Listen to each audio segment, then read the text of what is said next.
إن الله وملائكته يصلون على النبي. Bismillahirrahmanirrahim. Assalamualaikum warahmatullahi wabarakatuh.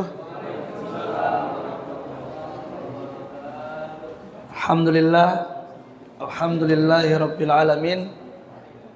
Wabihi nasta'inu ala umurid dunya waddin. Wassalatu wassalamu ala ashrafil anbiya'i wal mursalin Nabiina Muhammadin wa ala alihi wa ashabihi ajma'in, amma ba'd. Hadirin para bapak dan ibu yang dimuliakan Allah subhanahu wa ta'ala. Alhamdulillah, di kesempatan pagi menjelang siang ini kita bertemu kembali ya setelah beberapa pekan tidak ngaji kitab tauhid, tapi insyaallah antum semua masih bertauhid ya. Insyaallah masih istiqomah di dalam iman dan Islam, di dalam ajaran yang disampaikan oleh Nabi Muhammad sallallahu alaihi wasallam. Hadirin jamaah yang dimuliakan Allah Subhanahu wa taala, kita lanjutkan materinya. Sekarang masuk ke bab yang ke-34 kalau nggak salah ya. Ada yang masih ingat nggak? Lupa ya. 34 yaitu ayat surat Al-A'raf ayat 99 dan surat Al-Hijr ayat 56, bab tentang merasa aman dari siksa Allah dan berputus asa dari rahmatnya. Ada yang mau bacakan Pak? Silakan.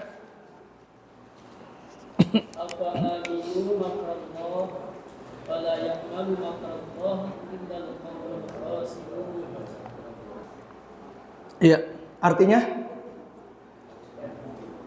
Maka apakah mereka merasa aman dari azab Allah yang tidak terduga-duga? Tiadalah yang merasa aman dari azab Allah kecuali orang-orang yang merugi. Ya, lanjut ayat berikutnya surat Al-Hijr ayat 56. Wa man yaqnatu min rahmati rabbih illa dhallun.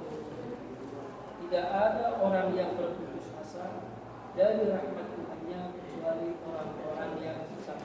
Al-Hijr ayat 56. Ya, Masya Allah, terima kasih sudah dibacakan dua potongan ayat Al-Quran dari surat Al-A'raf dan Al-Hijr tentang apa yang disebut dengan al-khawf war raja, yaitu rasa takut dan harapan kepada Allah Subhanahu wa taala.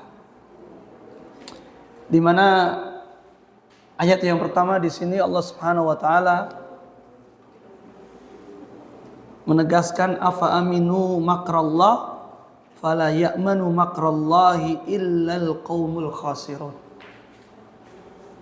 Maka apakah mereka merasa aman dari makar Allah, yaitu dari azab Allah? Maka tidak ada orang yang merasa aman dari azab Allah kecuali orang-orang yang merugi. Lalu kemudian dilanjut dengan ayat dalam surat Al-Hijr ayat 56, yaitu tentang keadaan orang yang berputus asa dari rahmat Allah. Orang yang berputus, jadi orang yang merasa aman, merasa aman dari azab Allah Subhanahu wa taala, disebutkan bahwa mereka adalah orang-orang yang merugi. Dan orang yang berputus asa dari rahmat Allah disebutkan bahwa mereka adalah ad-dallun, yaitu orang-orang yang sesat. Wa may yaqnatu mir rahmati rabbih illa ad-dallun. Tidak ada orang yang berputus asa dari rahmat Tuhannya kecuali orang-orang yang sesat. Hadirin jamaah yang dimuliakan Allah Subhanahu wa taala, di sini makna dari dua ayat ini adalah Allah Subhanahu wa taala menyebutkan tentang keadaan dari satu buah penduduk di sebuah negeri yang al-mukadzibina lirrusul, yaitu mereka mendustakan para rasul. Yaitu apa? Mendustakan para rasulnya adalah annalladzi hamalahum ala takdzibihim wal amnu min istidrajillahi lahum. Yaitu bahwasanya mereka itu mendustakannya yaitu dengan cara apa? Mereka merasa aman dari istidraj. Apa yang dimaksud dengan istidraj?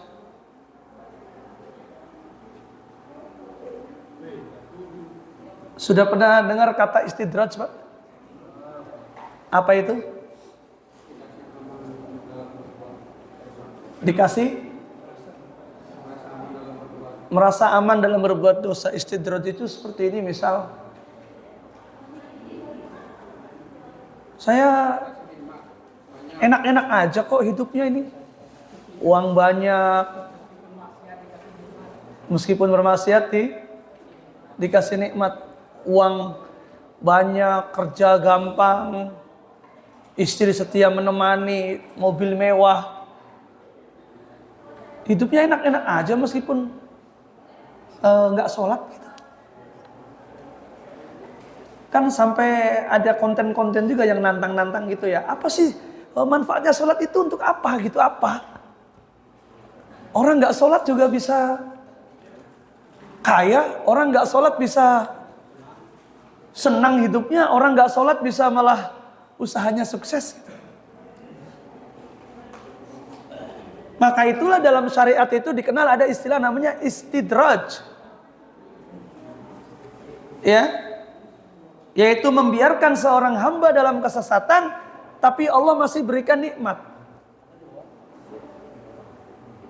Nah, kaitannya ayat ini adalah orang-orang yang demikian, dia merasa aman.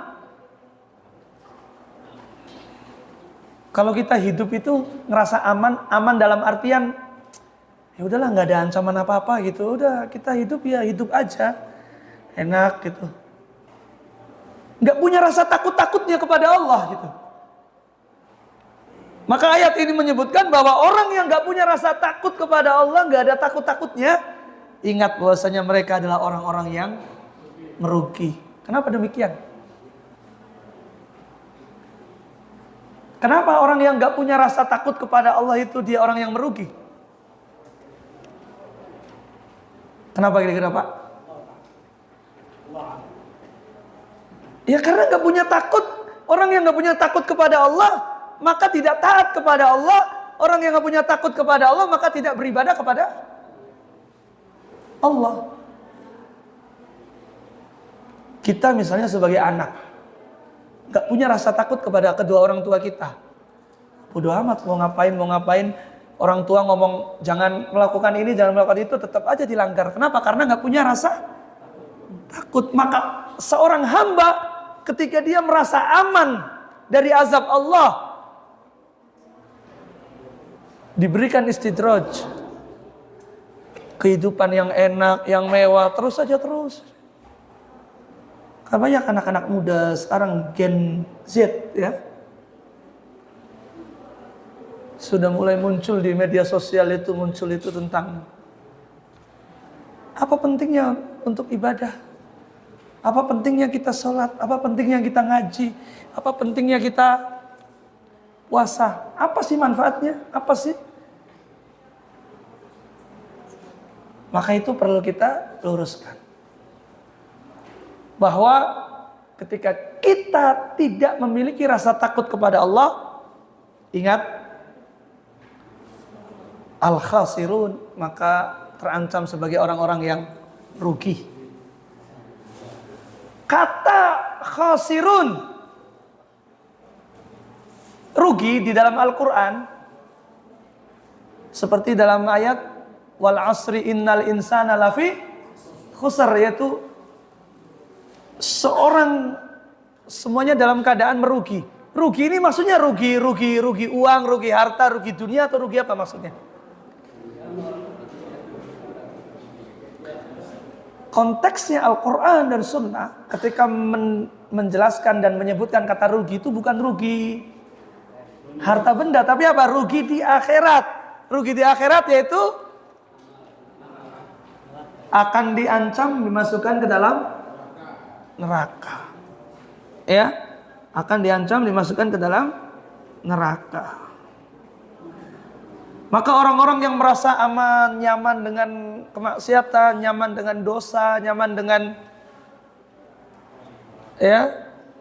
gelimang kekufuran, kesyirikan, kemaksiatan, maka mereka itu adamul khauf minhu fatamadau fil ma'asi wal mukhalafat. Mereka itu tidak takut kepada Allah, mereka tamadau terus menerus melanjutkan maksiatnya dan penyimpangannya.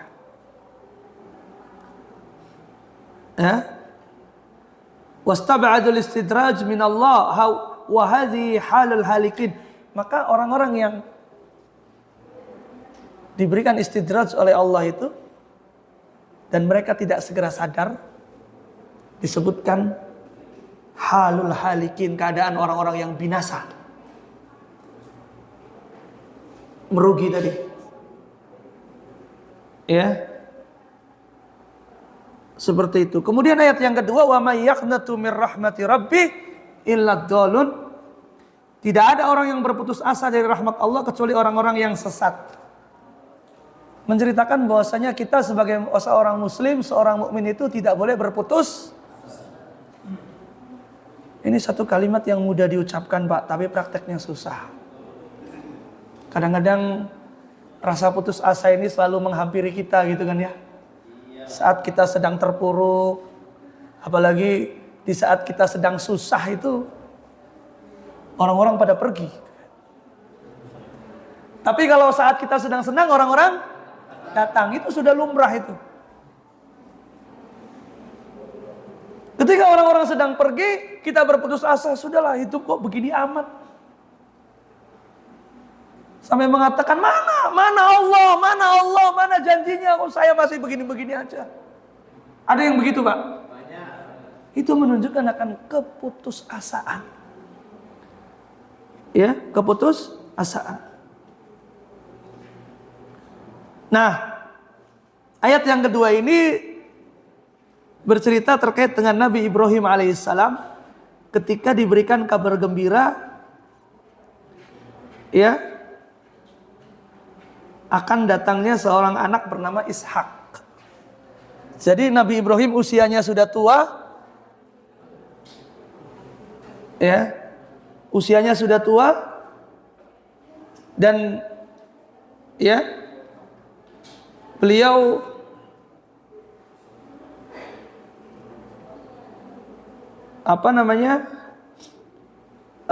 sikap terhadap Ishak ini, ya, beliau berputus asa karena usianya sudah tua. Lalu faqalat lahul malaika, malaikat mengatakan kepada beliau, fala takum minal qanitin, janganlah engkau termasuk ke dalam orang-orang yang, ya, berputus asa. Al-aisin, ya, maka ini satu keterangan. Wa may yaqnut mir rahmati rabbih illa dhalun. Tidak ada orang yang berputus asa dari rahmat Tuhannya kecuali orang-orang yang sesat. Jadi dua hal ini, Pak, kita jangan sampai merasa nyaman dengan aman dan selamat dari azab Allah. Udah tenang aja lah. Merasa selamat dari azab Allah ini kadang-kadang bukan hanya dihampiri oleh orang yang mendapatkan istidraj, tapi juga ketika kita sudah mulai rajin ngaji gitu ya, aktif di pengajian, udah tenang aja, saya sih udah ngaji sama Ustadz Ahmad Awas, tenang nih, gitu kan. Ada yang nuntun nanti di akhirat gitu. Ya memang betul, ngaji adalah belajar agama, jalan menuntut ilmu menuju surga. Tapi kemudian bukan berarti ketika sudah ngaji itu sudah tenang, ada jaminan udah saya sih udah bisa masuk surga. Suatu ketika dulu ya, beberapa tahun yang lalu, mungkin sekitar 15 tahun atau sekian belas tahun yang lalu, ada seorang teman yang diajak ngaji. Seorang teman diajak ngaji ke pengajian, lalu kemudian orang yang diajak ini mengatakan, kalau saya ikut ngaji sama kamu ada jaminan masuk surga nggak? Kalau ada saya dijamin masuk surga, saya ikut. Sudah pasti masuk surga, saya ikut.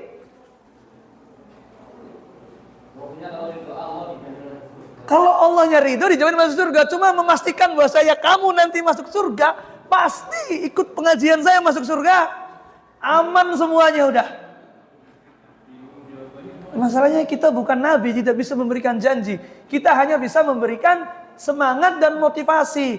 Mentaati Allah nanti masuk surga. Tapi kita juga tidak bisa memberikan, oh nanti kamu ini pasti masuk surga. Tapi kita hanya bisa berharap, insya Allah masuk surga bersama-sama. Jalannya adalah seperti ini.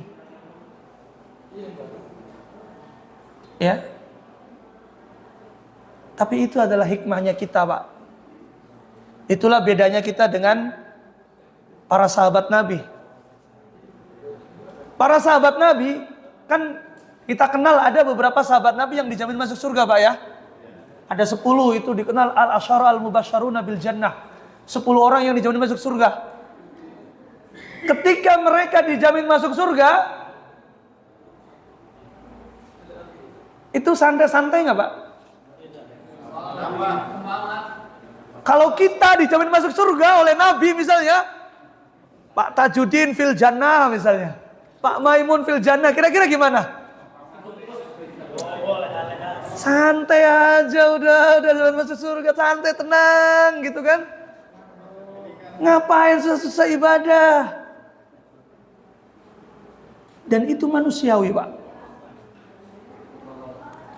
Dulu Aisyah radhiyallahu taala anha, istri Nabi Muhammad sallallahu alaihi wasallam, itu kan pernah bertanya kepada beliau sallallahu alaihi wasallam, kenapa sholat malam kok kakinya sampai bengkak-bengkak? Kan sudah dijamin dosa-dosanya diampuni, ya, mata qaddama wa mata akhir, yang telah lalu maupun yang akan datang. Lalu apa jawaban Nabi? Afala akunu abdan syakuro. Boleh nggak sih kalau aku ini jadi hamba yang bersyukur? Masya Allah. Nah, ini dua hal ini jangan sampai membuat kita mentang-mentang sudah ngaji, Pak ya. Jadi udah santai aja, dosa-dosa dikit ini udah habis, nggak apa-apa lah, udahlah. Tenang aja. Ya, yang penting bertauhid lah, ya nggak apa-apa lah. Kita cicip-cicip lah judi online sedikit gitu kan, udah tenang aja. Misal ini Pak ya, misal gitu kan. Insya Allah di sini nggak ada, sini diblokir semua, Pak. Diblokir nggak di sini judi online, Pak? Enggak ya, wah tahu itu berarti ini.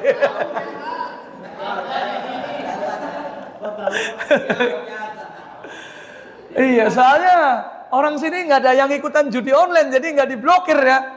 Yang ikut orang-orang kita juga banyakannya.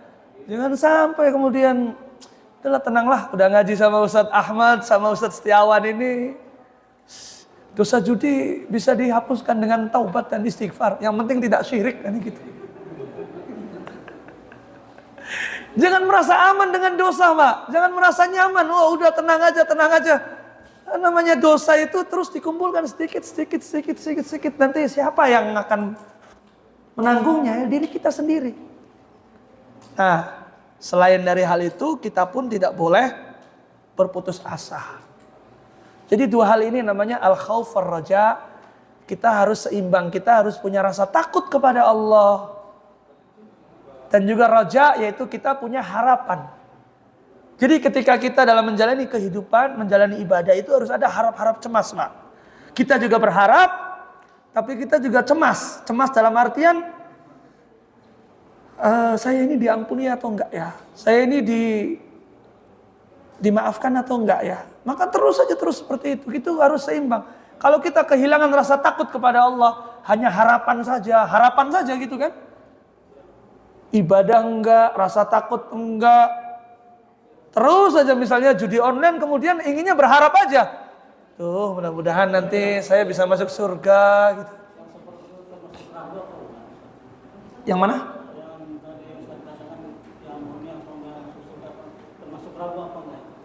Yang saya masuk surga atau enggak gitu.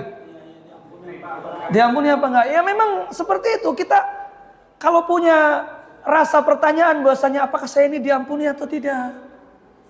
Justru kalau kita pede bahwasanya saya pasti diampuni,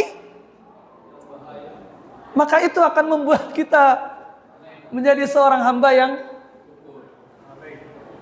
nanti tidak memiliki rasa takut. Iya, karena kan kita hidup di dunia ini masih sekolah Pak ya. Nanti bagi rapotnya itu di akhirat nanti kan. Ya kamu nilainya berapa gitu kan. Jadi kita nggak tahu nih apakah ibadah kita diterima atau enggak. Kita berharap ya kita punya rasa takut kepada Allah, takut nggak diterima. Tapi kita juga harus punya harapan. Kita berharap bahwa nanti diterima. Kita nilai rapot kita nanti bagus di akhirat kan, nanti kan diperlihatkan gitu. Nah, seperti itu. Jangan sampai kita kemudian yakin nih saya nih udah bismillah, apalagi dicatetin misalnya gitu kan. Nih sholat ini Masya Allah, catatan saya ini udah banyak sekali catatan kebaikan. Nih lihat nih saya nih Masya Allah, puasa, sedekah, zakat ini udah penuh nih catatan. Nih lihat nih gitu.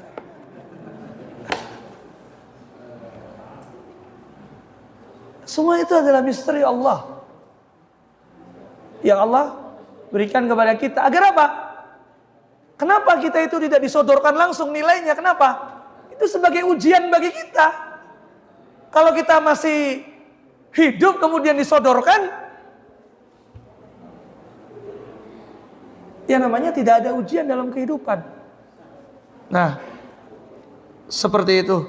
Lanjut Pak. Hadis, 2 hadis lagi nih.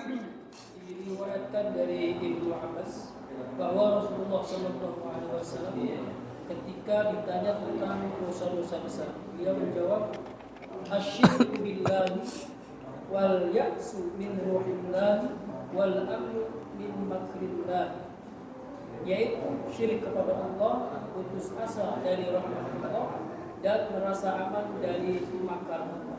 Iya, lanjut satu lagi. Abdul Razak meriwayatkan dari Ibnu Mas'ud radhiyallahu anhu, ia berkata, akbarul kabair asyirku billahi wal amru min makrillahi wal qunutu min rahmatillahi wal ya'su min ruhillahi.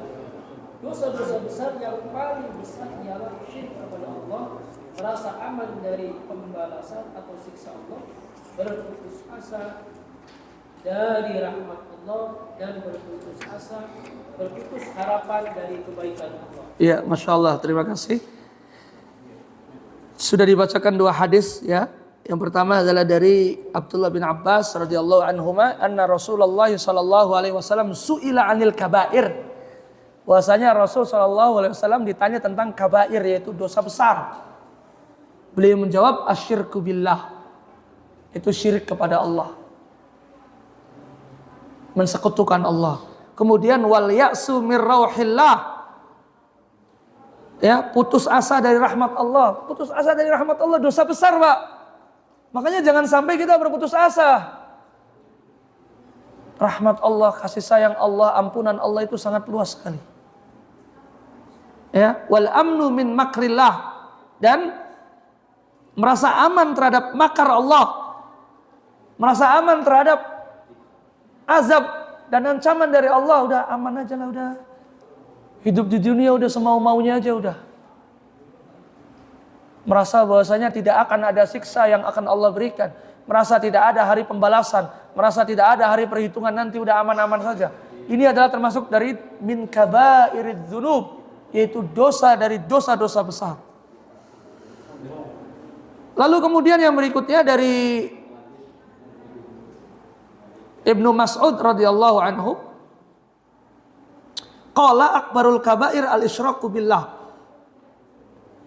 Dosa-dosa besar itu adalah mensekutukan Allah wal amnu min makrillah, merasa aman terhadap makar Allah, wal qunutu min rahmatillah, ya, berputus asa dari rahmat Allah, wal ya'su min rauhillah, berputus harapan dari kebaikan Allah. Ya. Ini Masya Allah hal-hal yang mudah-mudahan kita semua bisa menghindarinya, kita semua tidak melakukannya. Ya, karena itu adalah perbuatan yang termasuk dari dosa besar. Jadi kita tahu di dalam Islam itu ada dosa besar, ada dosa kecil, Pak. Dosa besar itu yang dia disebutkan ada ancamannya. Yang dosa kecil itu dia tidak disebutkan ada ancamannya dan biasa gugur oleh amalan-amalan yang seperti berwudu, ya. Kemudian apa? Puasa Arafah gitu kan. Puasa Asyura yaitu 10 Muharram. Itu dosa-dosa kecil itu akan bisa dihilangkan. Ya. Atau juga puasa Ramadan. Man shoma Ramadhana imanan wa ihtisaban ghufira lahu ma taqaddama min dzambi, gitu kan.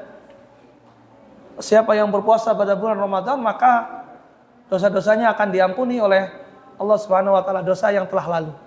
Itu adalah dosa-dosa kecil. Nah, ini dosa besar. Dosa besar itu bagaimana caranya agar kita dapat diampuni? Itu bertaubat kepada Allah Subhanahu wa taala. Bagaimana cara bertaubat? Ya kita tidak mengulangi lagi. Kita menyesali perbuatannya dan kita itu benci kalau melakukannya lagi. Ya, seperti itu. Mudah-mudahan kita termasuk ke dalam orang-orang yang senantiasa memiliki rasa takut kepada Allah.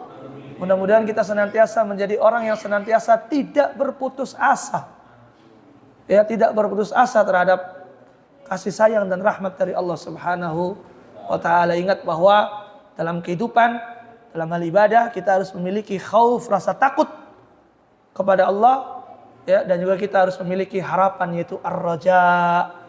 Tidak bisa kita takut saja tapi tidak punya harapan. Tidak bisa juga kita hanya berharap saja lalu kemudian tidak punya rasa takut. Maka dua hal ini seperti dalam pembahasan tadi di ayat di awal sudah dibahas, kita harus seimbang dalam memiliki rasa takut kepada Allah dan harapan kepada Allah Subhanahu wa taala. Cukup ya Pak ya? Ada pertanyaan sampai di sini? Monggo silakan. Di antara kabair itu kan atau dosa-dosa yang ada hadnya itu seperti zina harus diraja. Betul. Curi harus dipotong tangannya. Kemudian membunuh harus dibunuh lagi. Sementara hal-hal yang seperti itu tidak dilakukan. Iya. Iya.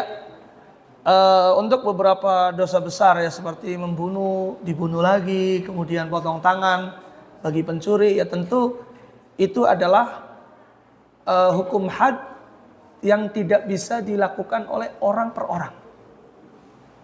Ya, misalnya kita dapati ada fulan berzina, ketangkap basah, ketahuan dan dia ngaku. Apakah boleh kemudian kita rajam dia di situ atau tidak? Ya, maka tidak boleh bagi orang per orang. Maka yang melakukan adalah qadhi, yaitu hakim, dalam hal ini adalah pemerintah. Kalau misalnya tidak melakukan, kalau tidak dilakukan itu, maka yang berdosa adalah siapa? Yang memiliki kewajiban untuk menjalankan itu, bukan kewajiban kita sebagai orang biasa. Seperti itu. Lalu bagaimana ya pengampunan dosanya? Ya, maka masalah pengampunan dosa adalah hak prerogatif dari Allah Subhanahu wa taala. Ya, kalau misalnya Allah akan ampuni, maka akan ampuni. Ya, kita tahu bahwasanya akidah Ahlussunnah wal Jamaah terkait dengan dosa besar yaitu tahta masyiatillah, berada di bawah kehendak Allah Subhanahu wa taala. Ya, seperti itu. Jadi ya memang secara syariat bagi pelaku yang memang terbukti melakukan hal tersebut maka dia diberikan hukuman had. Tapi kalau tidak bagaimana? Yaitu yang berdosa adalah yang melakukan, yang semestinya melakukannya. Kalau kita tidak punya kewenangan untuk melakukan hal tersebut, ya. Jadi berada di bawah kehendak Allah Subhanahu wa taala. Ya, mudah-mudahan sebagaimana sebutkan banyak riwayat bahwa ketika kita melakukan satu buah dosa, misalnya na'udzubillah zina misalnya, maka bagaimana solusinya? Banyak dikatakan oleh para ulama, maka sudah diam saja. Diam, tidak perlu menyampaikan, sudah diam lalu kemudian bertaubat gitu. Begitu Pak. Jadi tidak perlu untuk menyampaikan gitu. Meskipun ada di zaman Nabi dulu yang mengatakan, wahai Rasulullah, aku telah berzina. Ya, lalu Rasulullah pergi meninggalkan begitu saja. Itu ditinggalkan begitu saja. Sampai berkali-kali, ya, lalu kemudian bertanya, apakah orang yang mengaku berzina tadi sehat pikirannya? Oh ya sehat. Apakah ini, apakah itu terus? Itu tidak langsung dirajam, tapi prosesnya sangat panjang. Dan itu juga terjadi di sini ya. Di sini itu memang hukum had untuk zina masih ada, tetapi biasanya seorang hakim mengarahkannya untuk dia apa? Untuk tidak mengakui, kan biasanya. Bahkan ada yang sampai mengakui karena ketangkap basah gitu kan, sama polisi gitu, ketangkap basah kan. Ada ya Pak ya? Ada gitu ya? Ya biasanya Pak Maimun yang tahu nih. Wah lagi nggak ada Pak Maimunnya.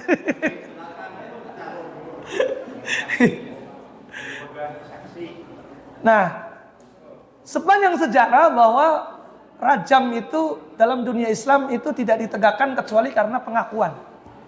Karena kalau berdasarkan persaksian sangat sulit Pak.